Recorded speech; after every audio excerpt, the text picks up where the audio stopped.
In this video, I'm going to share with you why 90% of people struggle with using the stairs after knee replacement.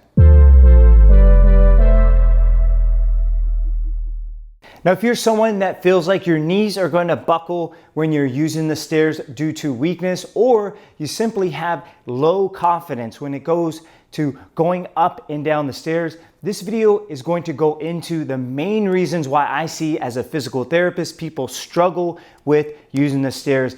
And make sure to stick around to the end, because I guarantee you that the last reason that people struggle with the stairs is something that you might be also neglecting in your own rehab program as well.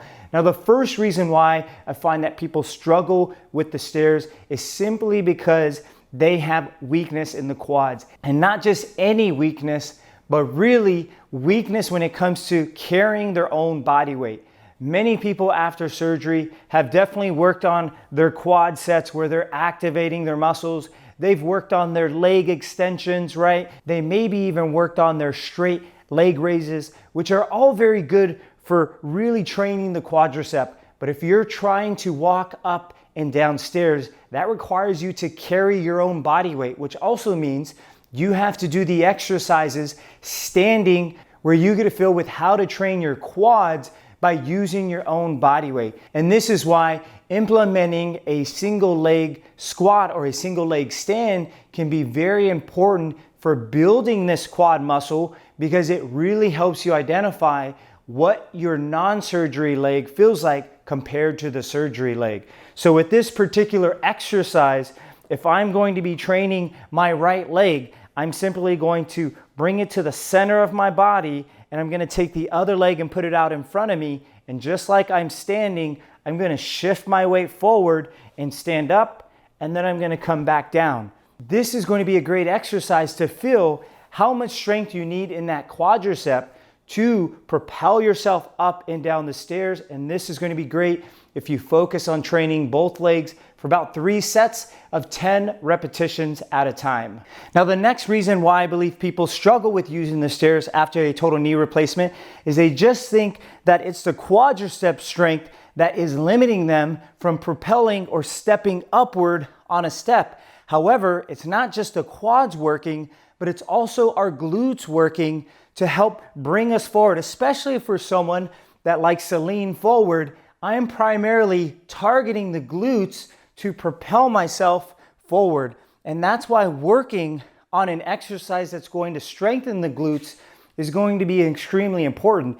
And one of the exercises that I specifically like to use to build strength in the glutes is a kickstand RDL.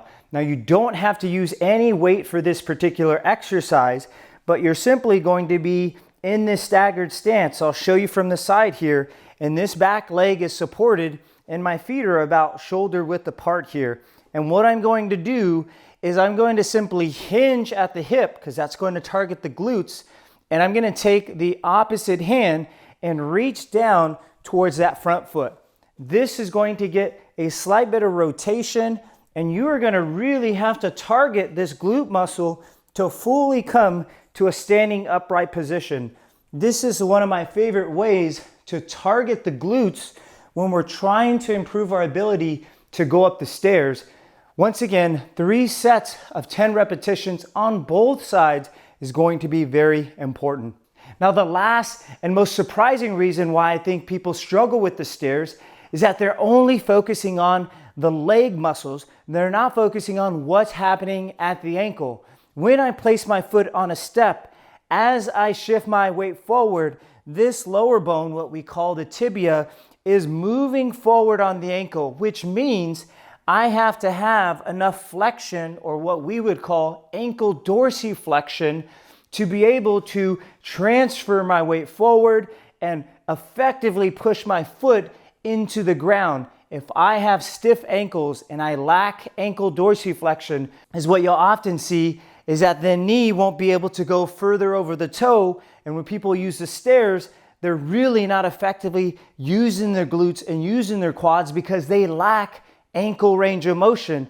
If you really focus on improving the length in your calves and stretching out your soleus and your gastrocnemius, which are the 2 muscles of the calf, That's going to really help you get more ankle dorsiflexion, and you're going to be able to feel that when you propel yourself forward up a step, you're going to be able to effectively push your foot into the ground and use all of those muscles. And the best way that you can train this exercise is simply working on a loaded calf stretch.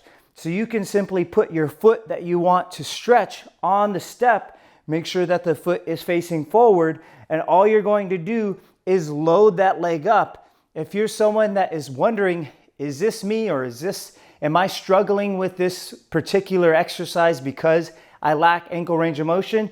You'll be able to tell if you can't move your knee over your toe, there's a high likelihood that your calves are really stiff and your ankles are tight, which are limiting you from really getting more ankle dorsiflexion. And you're gonna see this is very important when it comes to using the stairs, because this can help you effectively go up and down stairs on both sides. Now, if you want to learn more tips on how to use the steps more effectively and want to build more confidence and build strength with using the stairs, make sure to watch my next video right here.